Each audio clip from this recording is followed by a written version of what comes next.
Une fois que l'équipe de chirurgie a opéré le bébé de Hong Kong, âgé de 3 semaines, elle a pu confirmer visuellement ce qu'était la mystérieuse masse pour la première fois. Non seulement il s'agissait d'un fœtus se développant à l'intérieur du bébé de 3 semaines, mais il s'agissait en fait même de 2 fœtus. C'est l'une des seules fois dans l'histoire de l'humanité qu'un tel événement impliquant 2 fœtus supplémentaires a eu lieu. Le docteur Yu Kaiman aurait déclaré « Il était presque impossible de le détecter lors du contrôle prénatal, car l'embryon à l'intérieur du bébé était vraiment trop petit. Ce n'est qu'après l'opération que l'on a constaté que les cellules à l'intérieur du bébé étaient en fait constituées de 2 fœtus. Dans la plupart des situations de ce type, il est plus facile pour les médecins de supposer que l'excroissance est un type spécifique de tumeur appelé tératome. En gros, un tératome est un ensemble de cellules qui se sont regroupées pour former une masse de tissu corporel.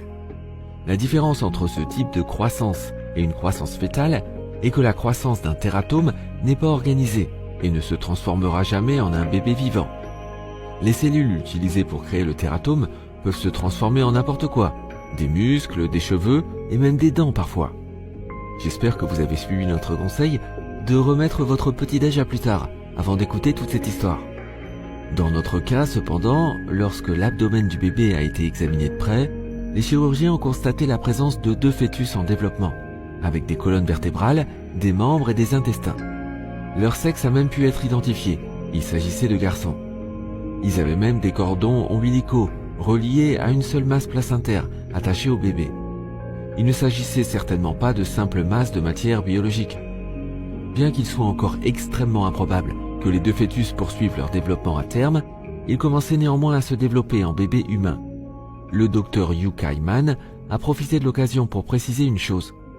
Même si la plupart des gens parlent de cette histoire comme d'un bébé né déjà enceinte, ce n'est pas exactement ce qui s'est passé ici, puisqu'il est impossible que la petite fille ait conçu la grossesse toute seule, a déclaré le docteur Yu dans le même Hong Kong Medical Journal. La fécondation des fœtus jumeaux appartient bien sûr à ses parents, mais les jumeaux se sont juste trompés d'endroit pour le développement. On peut difficilement contredire l'expert. Après tout, une grossesse au sens habituel du terme est le résultat de la fécondation entre un homme et une femme, ce qui évidemment ne s'est absolument pas produit avec cette petite merveille. À proprement parler, ce qui s'est passé, c'est que la jeune maman allait se retrouver avec des triplés, une fille et 2 garçons. Cependant, à cause d'un événement médical extrêmement improbable, les 2 garçons ont été comme absorbés par hasard par le corps en développement de leur sœur. De cette façon, plutôt qu'une grossesse, il s'agit en fait d'un événement plutôt similaire à un jumeau parasitaire. C'est simplement le premier cas que nous Medical Journal. La fécondation des fœtus jumeaux appartient bien sûr à ses parents, mais les jumeaux se sont juste trompés d'endroit pour le développement. On peut difficilement contredire l'expert.